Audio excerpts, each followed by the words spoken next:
একটা ডিম ও একটা আলু দিয়ে মজার এই ক্রিস্পি নাস্তাগুলো তৈরি করেছি। আপনারা নিজের চোখে দেখেই বিশ্বাস করতে পারবেন না যে এই মজার নাস্তাগুলো কত অল্প উপকরণ দিয়েই তৈরি করে নিয়েছি। উপরে হয়েছে ভীষণ ক্রিস্পি আর ভিতরে হয়েছে একদম সফট। আপনারা অবশ্যই এই নাস্তাগুলো তৈরি করে বাসায় পরিবেশন করবেন। দেখবেন সবাই খেয়ে এতটা প্রশংসা করবে যে কি মজার এই নাস্তাগুলো আর কতটা সহজ। পুরো রেসিপিটা আমি দেখিয়ে দিচ্ছি। আশা করছি আপনাদের সবারই ভালো লাগবে। প্রথমে নাস্তাগুলো তৈরি করার জন্য আমি একটা বড় সাইজের আলু নিয়েছি আর একটা ডিম নিয়েছি। এগুলো আমি সিদ্ধ করে নিয়েছি। এখন গ্রেটারের সাহায্যে আমি গ্রেট করে নিচ্ছি যাতে করে এটা খুবই মিহি হতে পারে। একটু সময় নিয়ে খুব ভালো করে এটা গ্রেট করে নিচ্ছি। সম্পূর্ণ আলু আমার গ্রেট করা হয়ে গিয়েছে। এখন ডিমটাকেও আমি গ্রেট করে নিচ্ছি। নাস্তা তৈরি করার জন্য এই দুটি উপকরণই কিন্তু একদম মেন। এগুলো একদমই স্কিপ করা যাবে না। সম্পূর্ণটাই গ্রেট করা নিয়ে হয়ে গেছে। এখন বাকি উপকরণগুলো আমি অ্যাড করে দেব একে একে।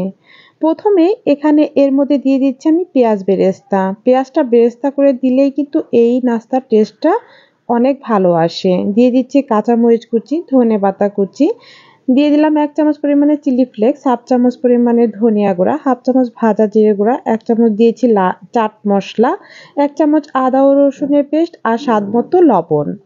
সবগুলো উপকরণ দিয়ে এখন হাত দিয়ে খুব ভালো করে আমি মিহি করে নিচ্ছি। এর মধ্যে দিয়ে দিব আমি ২ চামচ পরিমাণের কর্নফ্লাওয়ার।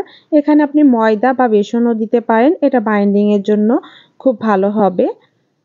হাত দিয়ে খুব ভালো করে আমি মাখিয়ে নিলাম। নাস্তাগুলো তৈরি করার জন্য একদম পারফেক্ট হয়ে গিয়েছে আমার ডোটা। এখন এই ডো থেকে আমি নাস্তাগুলো তৈরি করে নেব। তার জন্য হাতে কিছুটা পরিমাণে তেল লাগিয়ে নিয়েছি যাতে করে নাস্তাগুলো তৈরি করা আমার খুবই সহজ হয়। আর এরকম গোল গোল করে আমি নাস্তার শেপ দিয়ে দিচ্ছি। আপনারা যেকোনো ধরনের শেপই দিতে পারেন। হাত দিয়ে কিছুটা পরিমাণে ডো নিয়ে এরকম গোল গোল করে ঘুরিয়ে নিলেই তৈরি হয়ে যাবে আমার বল। আলু এবং ডিমের বল। এই নাস্তাগুলো তৈরি করা হয়ে গিয়েছে সবগুলোই। এখন আমি ২ চামচ পরিমাণে ময়দার মধ্যে সামান্য পরিমাণে লবণ আর সামান্য চিলি ফ্লেক্স নিয়ে পানি দিয়ে গুলিয়ে নিয়েছি। আর নিয়েছি কিছু ব্রেড ক্রাম্বস। নাস্তাগুলো তৈরি করার জন্য এগুলোই আমার প্রয়োজন।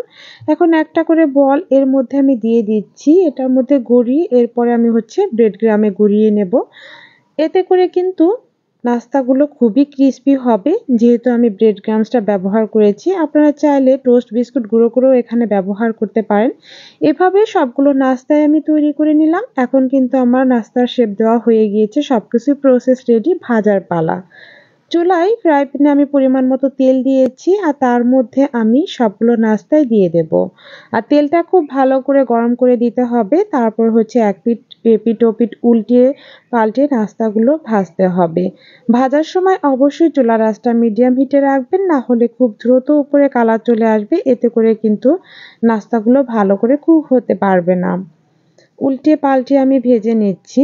আর যখনই লাল লাল কালার হয়ে যাবে মানে ব্রাউন কালার হয়ে যাবে তখনই বুঝতে হবে যে নাস্তাগুলো খাওয়ার জন্য একদম রেডি হয়ে গিয়েছে। উল্টিয়ে পাল্টিয়ে আমি এভাবে সবগুলো নাস্তাই ভেজে নিচ্ছি। আর দেখেই বোঝা যাচ্ছে যে নাস্তাগুলো কতটা ক্রিস্পি হতে পারে। সবগুলো নাস্তাই আমার হয়ে গিয়েছে। এখন তেল ঝরিয়ে উঠিয়ে আমি পরিবেশন করছি। তৈরি হয়ে গেল আমার মজার আলু এবং ডিমের একটা মজার এবং সহজ একটা নাস্তা। এই নাস্তাগুলো সসের সাথে খেতে ভীষণই ভালো লাগে। বিকালে বাচ্চাদের আপনারা ঝটপট এই নাস্তাটা তৈরি করে দিতে পারেন। নাস্তার রেসিপিটা কেমন লাগলো তা অবশ্যই কমেন্টে জানাবেন। সবাই ভালো থাকবেন, সুস্থ থাকবেন। আল্লাহ হাফেজ।